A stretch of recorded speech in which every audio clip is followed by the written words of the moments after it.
Hi friends, welcome back to my channel. இன்னைக்கு வீடியோவில் summer special ragi களி ரெசிபி எப்படி செய்றதுன்னு பார்க்கலாம். பிகினர்ஸாக இருந்தால் கூட ஈஸியாக செஞ்சிடலாம். சமைக்கவே தெரியாதவங்க கூட ஈஸியாக செய்கிற மாதிரி பர்ஃபெக்டான மெத்தட் அண்ட் மெஷர்மெண்ட்டில் சொல்லியிருக்கிறேன். களி செய்யறதுக்கு ரொம்ப நேரம் போட்டு கிண்டணும்னு அவசியம் இல்லை. ப்ரெஷர் குக்கர் யூஸ் பண்ணி ரொம்ப ஈஸியாக குயிக்காக செஞ்சிடலாம். களிக்கு சர்வ் பண்ணுற மாதிரி மீன் குழம்பு ரெசிபியும் ஷேர் பண்ணியிருக்கிறேன். ஸோ வீடியோவை ஸ்கிப் பண்ணாமல் பாருங்கள். பார்க்குறதுக்கு முன்னாடி சேனலை மறக்காமல் சப்ஸ்கிரைப் பண்ணிக்கோங்க. இது செய்யறதுக்கு 250 ml கப்பில் 1 கப் அளவுக்கு ராகி மாவு எடுத்து சளிச்சு எடுத்துக்கலாம். அப்படியே செஞ்சோன்னா லம்ஸ் ஃபார்ம் ஆகும். ஸோ அதனால் அந்த மாதிரி ஆகாமல் இருக்கிறதுக்கு ஃபஸ்ட்டு சளிச்சிட்டு அதுக்கப்புறமா செய்யலாம். எந்த மாவு எடுத்து எந்த ரெசிபி செஞ்சாலும் சளிச்சிட்டு செஞ்சிங்கன்னா லம்ஸ் ஃபார்ம் ஆகாமல் இருக்கும். இதில் 1/2 ஸ்பூன் உப்பு சேர்த்து மிக்ஸ் பண்ணிக்கலாம். மிக்ஸ் பண்ணதுக்கப்புறம் கரெக்டாக ஒரு 2 டேபிள் ஸ்பூன் அளவுக்கு மட்டும் மாவை தனியாக ஒரு கப்பில் எடுத்து வச்சுக்கலாம்.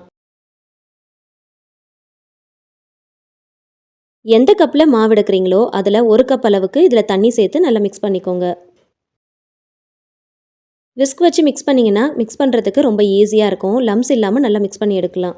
ஃபஸ்ட்டே மாவில் தண்ணி ஊற்றி இந்த மாதிரி லம்ஸ் இல்லாமல் நல்லா மிக்ஸ் பண்ணிட்டு செஞ்சோம் அப்படின்னா செய்யறதுக்கு ரொம்ப ஈஸியாக இருக்கும். இதை மிக்ஸ் பண்ணிவிட்டு தனியாக எடுத்து வச்சுக்கலாம். இதை செய்யறதுக்கு நல்ல ஒரு கனமான பாத்திரமாக பார்த்து எடுத்துக்கோங்க. அப்போ தான் அடிப்பிடிக்காமல் இருக்கும். மிக்ஸ் பண்ணுறதுக்கும் வசதியாக இருக்கும். எந்த கப்பில் மாவு எடுக்கிறோமோ அதே கப்பில் தான் தண்ணியை ஒவ்வொரு வாட்டியும் அளந்து எடுக்கணும். இப்போ 1.25 கப் அளவுக்கு தண்ணியை இது கூட சேர்த்துக்கலாம். இதில் 1 ஸ்பூன் அளவுக்கு நல்லெண்ணெய் சேர்த்துக்கலாம். தண்ணி ரொம்ப கொதிக்கணும்னு அவசியம் இல்லை. லைட்டாக கொதிச்சு இந்த மாதிரி குட்டி குட்டியாக பபிள்ஸ் வர ஆரம்பிக்கும். அந்த டைமில் நம்ம ஒரு 2 டேபிள் ஸ்பூன் அளவுக்கு மாவு எடுத்து வச்சோம் இல்லையா, அதை இது கூட சேர்த்து நல்லா மிக்ஸ் பண்ணிக்கலாம். அடுப்பை ஃபுல்லாக சிம் ஃப்ளேமில் வச்சுக்கோங்க. மாவு போட்டதுமே ஒரு விஸ்க் வச்சு நல்லா மிக்ஸ் பண்ணி விடுங்க. அப்போ தான் லம்ஸ் இல்லாமல் நல்லா மிக்ஸ் பண்ணி எடுக்கலாம். கைவிடாமல் மிக்ஸ் பண்ணுங்கள். அப்போ தான் பாத்திரத்தில் ஒட்டாமல் இருக்கும். ஈவனாக ஒரே மாதிரி மிக்ஸ் பண்ணி எடுக்கலாம். கொஞ்ச நேரத்துலேயே நல்லா திக்காக ஆரம்பிக்கும். ரொம்ப திக்காகணும்னு அவசியம் இல்லை. இந்த அளவுக்கு கொஞ்சம் திக்னஸ் வரும்போது நம்ம மிக்ஸ் பண்ணி வச்சுருக்கிறோம் இல்லையா, மிச்சம் இருக்கிற அந்த மாவையும் இது கூட சேர்த்துக்கலாம். கேப் விடாமல் டக்குன்னு செய்கிற மாதிரி இருக்கணும். ஸோ மாவு ஃபஸ்ட்டே மிக்ஸ் பண்ணி வச்சுக்கிட்டோம் அப்படின்னா இந்த மாதிரி சேர்த்து மிக்ஸ் பண்ணுறதுக்கு ரொம்ப ஈஸியாக இருக்கும். இப்போ மறுபடியும் ஒரு 1/4 கப் அளவுக்கு தண்ணி ஊற்றி அந்த பாத்திரத்தை நல்லா அலசிட்டு இது கூட சேர்த்துக்கலாம். ஸோ டோட்டலாக பார்த்தீங்கன்னா நம்ம 3 கப் அளவுக்கு தண்ணி யூஸ் பண்ணியிருக்கிறோம். 1 கப் மாவுக்கு 3 கப் அளவுக்கு தண்ணி நம்ம எடுத்துருக்கிறோம். அதை நம்ம ஸ்ப்ளிட் பண்ணி சேர்த்துருக்கிறோம். ஃபஸ்ட்டு மாவை கரைக்கிறதுக்கு 1 கப் அளவுக்கும் அதுக்கப்புறம் 1.25 கப் அளவில் மாவு சேர்த்து மிக்ஸ் பண்ணியிருக்கிறோம். இப்போ 1/4 கப் அளவுக்கு மறுபடியும் சேர்த்துருக்கிறோம். ஸோ டோட்டலாக 3 கப் அளவுக்கு தண்ணி யூஸ் பண்ணியிருக்கிறோம். அதிகமாக சேர்த்துட்டாலும் ரொம்ப குழக்குழன்னு இருக்கிற மாதிரி இருக்கும். கம்மியாக சேர்த்துட்டாலும் சரியாக மிக்ஸ் பண்ணுறதுக்கு வராது. ஸோ பக்குவமாக கலந்து எடுக்கணும் அப்படின்னா கரெக்டாக 1 கப் அளவுக்கு மாவுக்கு 3 கப் அளவுக்கு தண்ணி எடுத்துக்கோங்க. ரொம்ப சரியாக இருக்கும். மாவு சேர்த்ததும் கண்டினியூஸாக மிக்ஸ் பண்ணுற மாதிரி இருக்கணும். அப்போ தான் லம்ஸ் இல்லாமல் மிக்ஸ் பண்ணி எடுக்க முடியும். ஸ்டார்டிங்கில் விஸ்க் யூஸ் பண்ணி மிக்ஸ் பண்ணுங்கள். ஓரளவுக்கு திக்கானதுக்கப்புறம் மரக்கரண்டி யூஸ் பண்ணிங்கன்னா மிக்ஸ் பண்ணுறதுக்கு ரொம்ப வசதியாக இருக்கும். கொஞ்சம் கூட கட்டி இல்லாமல் ஈஸியாக மிக்ஸ் பண்ணி எடுக்கலாம். ஸ்டார்டிங்கில் மாவு கொஞ்சம் லிக்விடாக இருக்கிற மாதிரி இருக்கும். போக போக திக்காகும். ஸோ அதனால் இந்த மாதிரி மரக்கரண்டி யூஸ் பண்ணிக்கிட்டோம் அப்படின்னா மிக்ஸ் பண்ணுறதுக்கு ரொம்ப வசதியாக இருக்கும். சென்டரில் மட்டும் மிக்ஸ் பண்ணாமல் பேனில் கார்னரில் சைடில் இருக்கிறது எல்லாத்தையுமே எடுத்து விட்டு நல்லா மிக்ஸ் பண்ணுங்கள். ஸ்டார்டிங்கில் கொஞ்சம் கட்டி கட்டியாக விழற மாதிரி இருக்கும். ஆனால் மிக்ஸ் பண்ண இந்த மாதிரி நல்லா ஈஸியாக நல்லா ஸ்மூத்தாக நல்லா சில்கியாக மிக்ஸ் பண்ணி எடுத்துடலாம். மாவு நல்லா திக்காகி பாத்திரத்தில் கொஞ்சம் கூட ஒட்டாமல் நல்லா சுருண்டு வரணும். பார்க்குறதுக்கு மாவு நல்லா ஷைனிங்காக இருக்கணும். இதுதான் சரியான பக்குவம். ஸ்டவ் ஆஃப் பண்ணிவிட்டு இதை வேற ஒரு பாத்திரத்துக்கு மாற்றிக்கலாம். மாற்றினதுக்கப்புறம் கையில் கொஞ்சமாக தண்ணி தொட்டு மேலால் இந்த மாதிரி லைட்டாக அழுத்தி விட்டுக்கோங்க. இதை மறுபடியும் நம்ம ப்ரெஷர் குக்கரில் வச்சு வேக வைக்க போகிறோம். அதனால் ப்ரெஷர் குக்கருக்குள்ளே வைக்கிறதுக்கு ஏற்ற மாதிரி சைஸில் இருக்கிற பாத்திரமாக பார்த்து சூஸ் பண்ணிவிட்டு அதில் நீங்கள் மாற்றிக்கோங்க. ப்ரெஷர் குக்கரில் தண்ணி ஊற்றி உள்ளே ஒரு ஸ்டாண்டு வச்சு ரெடி பண்ணி வச்சுருக்கிற பாத்திரத்தை மேலே வச்சு மூடி போட்டுருங்க. மூடி போடாமல் விட்டுட்டோம் அப்படின்னா வேகும் போது உள்ளே தண்ணி போக ஆரம்பிச்சிடும். அதனால் தட்டு போட்டு க்ளோஸ் பண்ணிவிட்டு அதுக்கப்புறம் ப்ரெஷர் குக்கரை க்ளோஸ் பண்ணிவிட்டு கரெக்டாக ஒரு 4 விசில் வச்சு எடுத்துக்கலாம். இதில் ப்ரெஷர் வர்றதுக்குள்ளே இதுக்கு பர்ஃபெக்டாக மேட்ச் ஆகிற மாதிரி ஒரு சைட் டிஷ் நம்ம ரெடி பண்ணிக்கலாம். அதுக்கு கடாயில் கொஞ்சம் போல் நல்லெண்ணெய் சேர்த்துக்கோங்க. அது சூடானதை ஒரு 2 பெரிய வெங்காயத்தை நீல வாக்கில் தின்னாக ஸ்லைஸ் பண்ணிட்டு சேர்த்துக்கலாம். தேவையான அளவுக்கு உப்பு சேர்த்து நல்லா வதக்கிக்கோங்க. வெங்காயம் ரொம்ப வதங்கணும்னு அவசியம் இல்லை. ஓரளவுக்கு கண்ணாடி பதம் வர அளவுக்கு வதக்கிட்டு 1 ஸ்பூன் அளவுக்கு இஞ்சி பூண்டு பேஸ்ட்டு சேர்த்து அதோடைய பச்சை வாசனை போகிற அளவுக்கு நல்லா வதக்கிக்கலாம். இப்போ இதில் தக்காளி பழம் சேர்த்துக்கலாம். ஒரு 4 தக்காளி பழம் சேர்த்துக்கோங்க. கொஞ்சம் கூட புளிப்பு இல்லாத தக்காளி பழமாக பார்த்து சூஸ் பண்ணிக்கோங்க. அதை பொடியாக நறுக்கிட்டு இது கூட சேர்த்துக்கலாம். 2 வெங்காயம் எடுக்கிறீங்கன்னா 4 தக்காளி பழம் எடுத்துக்கோங்க. சரியாக இருக்கும். ஒரு கொத்து கருவேப்பிலை சேர்த்து நல்லா வதக்கிட்டு மூடி போட்டு கொஞ்சம் நேரம் வேக விடுங்க. மூடி போட்டு ஒரு 5 நிமிஷம் வச்சாலே போதும். வெங்காயம் தக்காளி சீக்கிரமாக வதங்கிரும்.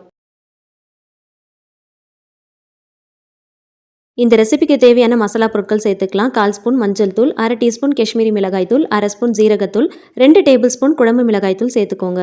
முடிஞ்ச அளவுக்கு குழம்பு மிளகாய் தூள் யூஸ் பண்ணிக்கோங்க. ஏன்னா இதில் நம்ம நிறைய பொருட்கள் வறுத்து போட்டு அரைச்சிருப்போம் இல்லையா, நல்ல ஒரு டேஸ்ட் கொடுக்கும், திக்னஸும் கொடுக்கும். சப்போஸ் இது உங்ககிட்ட இல்லை அப்படின்னா 1 டேபிள் ஸ்பூன் மிளகாய் தூளுக்கு 2 டேபிள் ஸ்பூன் தனியா தூள் யூஸ் பண்ணிக்கோங்க. மசாலாவை சேர்த்ததும் ஒரு 2லேருந்து 3 நிமிஷம் போல் வதக்கிட்டு மூடி போட்டு ஒரு 3 நிமிஷத்துக்கு அப்படியே விட்டுருங்க. நல்லா வதங்கி எண்ணெயெல்லாம் நல்லா பிரிஞ்சு வர ஆரம்பிக்கும். மசாலாவுடைய வாசனை சுத்தமாக இருக்காது.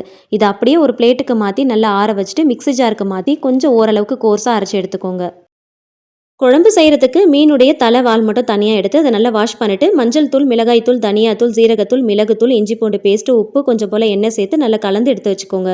சதப்பகுதியை மட்டும் போட்டு பண்ணுறோம் அப்படின்னா டேரெக்டாக போட்டுக்கலாம். ஆனால் இந்த மாதிரி தலை வால்லாம் போட்டு பண்ணுறோம் அப்படின்னா ரொம்ப சல்லுன்னு இருக்கிற மாதிரி இருக்கும். அதுக்கு இந்த மாதிரி கொஞ்சம் மசாலா போட்டு பெரட்டிட்டு அதுக்கப்புறம் குழம்பு வச்சோம் அப்படின்னா நல்ல ஒரு டேஸ்ட்டு கிடைக்கும்.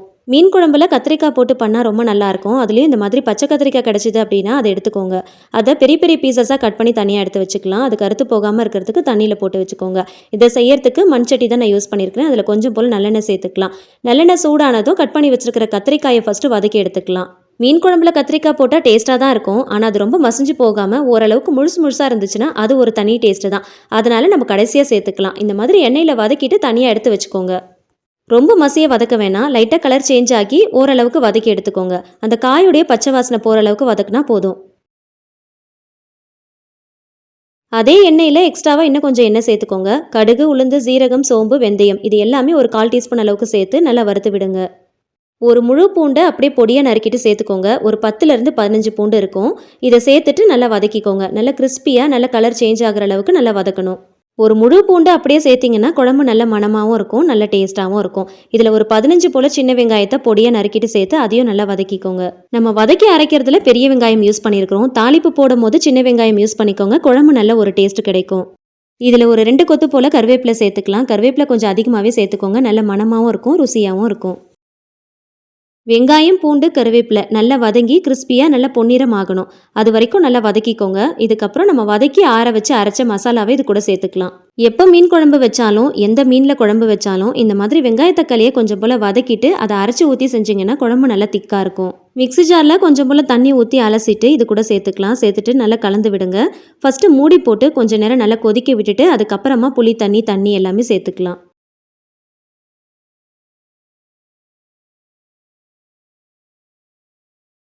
ஒரு சின்ன நெல்லிக்காய் சைஸில் புளி எடுத்து ஒரு 1/2 மணி நேரத்துக்கு முன்னாடியே ஊற வச்சு நல்லா கரைச்சி வடிகட்டி எடுத்து வச்சுக்கோங்க. அது கரெக்டாக ஒரு 1/4 கப் அளவுக்கு இருக்கும். அதை சேர்த்துட்டு அதோடைய புளிப்பு தன்மையை அட்ஜஸ்ட் பண்ணுறதுக்கு ஏற்ற மாதிரி தண்ணி ஊற்றி நல்லா மிக்ஸ் பண்ணிக்கலாம்.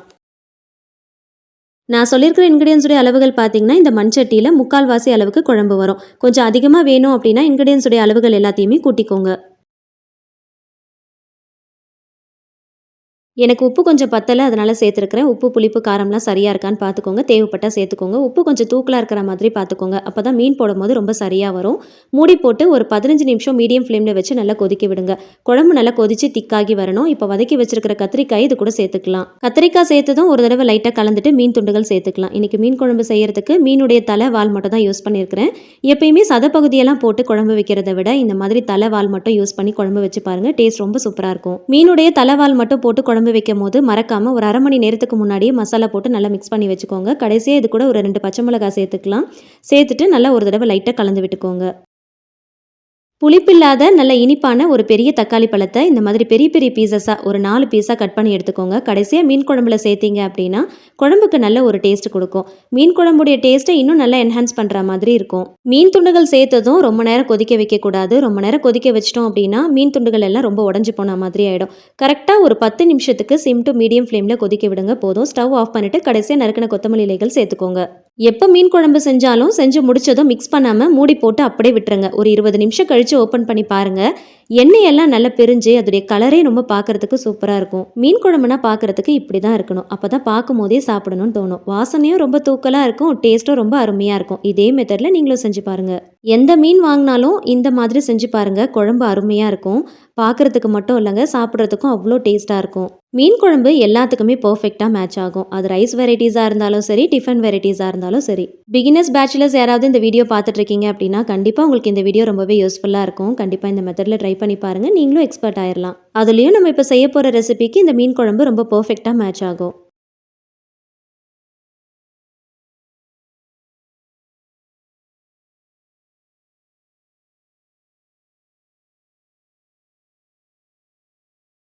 ஒரு சின்ன டிப் பார்க்கலாம். மீனில் மசாலா தடவி பொரிக்கிறதுக்காக ஃப்ரீசரில் வச்சுருப்போம். நெக்ஸ்ட் டே எடுத்து அதை பொரிக்கிறதுக்கு முன்னாடி இந்த மாதிரி கொஞ்சம் லைட்டாக வார்ம் வாட்டரில் உள்ளே போட்டுட்டு மூடி போட்டு ஒரு 10 நிமிஷம் விட்டாலே போதும், நார்மல் டெம்பரேச்சருக்கு வந்துடும். ஃப்ரீசர்லேருந்து எடுத்து வெளியில் அப்படியே வச்சோம் அப்படின்னா அது மெல்ட் ஆகிறதுக்கு ரொம்ப நேரம் டைம் எடுக்கும் நார்மல் கண்டிஷனுக்கு வரதுக்கு. அதுக்கு கொஞ்சம் வார்ம் வாட்டரில் இந்த மாதிரி போட்டு வச்சோம் அப்படின்னா ரொம்ப சீக்கிரமாக 10 நிமிஷத்தில் நார்மல் கண்டிஷனுக்கு வந்துடும். பொரிக்கிறதுக்கு ரொம்ப ஈஸியாக இருக்கும்.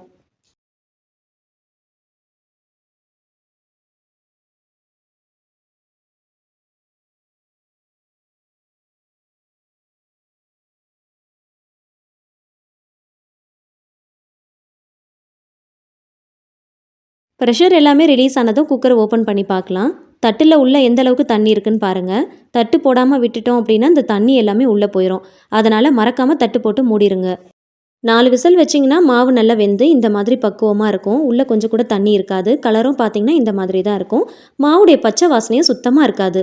குக்கரில் இருந்து வெளியில் எடுத்ததும் நல்லா சூடாக இருக்கும் போதே ஒரு கரண்டியை வச்சு கலந்து விடுங்க. கலந்து விடும் போது பார்க்குறதுக்கு குழகுழப்பாக இருக்கிற மாதிரி தான் இருக்கும். ஆறுனதுக்கப்புறம் சரியாக வரும்.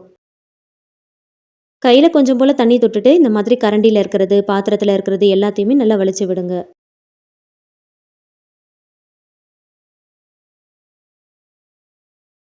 சூடாக இருக்கும் போதே கை வச்சு இந்த மாதிரி வலிச்சு விடுறதுனால கொஞ்சம் பார்க்குறதுக்கு பிசு பிசுப்பாக கையில் ஒட்டுற மாதிரி தான் இருக்கும். ஆறுனதுக்கப்புறம் சரியாக வரும். நல்ல பாத்திரத்தை எல்லாமே வலிச்சு விட்டதுக்கப்புறமா கையில் கொஞ்சம் போல் தண்ணி தொட்டுட்டு இந்த மாதிரி நல்ல மேலால் இந்த மாதிரி பண்ணிவிடுங்க. கையில் தொட்டு பார்க்கும்போது கொஞ்சம் கூட கையில் ஒட்டாமல் இருக்கணும். அதுதான் வந்து சரியான பக்குவம். மூடி போட்டு நல்லா ஆற விட்டுடலாம். ரொம்ப ஆறணும்னு அவசியம் இல்லை. ஓரளவுக்கு கை பொறுக்கிற சூடு வர அளவுக்கு நல்லா ஆற விடுங்க. ஓரளவுக்கு ஆறுனதுக்கப்புறம் நல்ல டார்க் கலரில் இருக்கும். நல்ல கெட்டியாயிரும். உருண்டை பிடிக்கிறதுக்கு வசதியாக இருக்கும். இதை நம்ம உருண்டை பிடிச்சு எடுக்க போகிறோம். நல்ல ஒரு அகலமான கரண்டியாக பார்த்து எடுத்துக்கோங்க. குழிக்கரண்டியாக இருந்துச்சுன்னா ரொம்ப வசதியாக இருக்கும். கரண்டியில் மாவு எடுக்கிறதுக்கு முன்னாடி தண்ணியில் கொஞ்சம் போல் நனைச்சிட்டு மாவு எடுங்க, ஒட்டாமல் வரும். கையில் உருண்டை பிடிக்கிறதுக்கு முன்னாடியும் கொஞ்சம் போல் தண்ணியில் நனைச்சிக்கோங்க. இந்த மாதிரி நல்ல பெரிய சைஸில் உருண்டை பிடிச்சி எடுத்துக்கோங்க. ஒரு சின்ன கிண்ணத்தில் கொஞ்சம் போல் தண்ணி ஊற்றி அலசிட்டு கொஞ்சம் போல் மாவு எடுத்து உள்ளே போட்டுட்டு நல்லா உருட்டினாலும் நல்லா உருட்டை வரும். அதுக்கு பதிலாக இந்த மாதிரி உருட்டினாலும் ரொம்ப ஈஸியாக இருக்கும். மாவுடைய பச்சை வாசனை இல்லாமல் குழகுழப்பு தன்மை இல்லாமல் கரெக்டான பக்குவத்தில் ராகி களி செய்யறதுக்கு இந்த மெத்தடை நீங்கள் ஃபாலோ பண்ணிக்கோங்க. அந்த காலத்துலலாம் களியெல்லாம் கிண்டுறதுக்கு மாவு போட்டு நல்லா கிண்டிகிட்டே இருப்பாங்க. அந்த மாதிரி ரொம்ப கை வலிக்க கிண்டணும் அப்படின்ற அவசியம் இல்லை. ப்ரெஷர் குக்கர் யூஸ் பண்ணி பக்குவமாக செய்கிறதுக்கு இந்த மெத்தடை ஃபாலோ பண்ணிக்கோங்க. பிகினர்ஸ்க்கு கூட ரொம்ப ஈஸியாக இருக்கும்.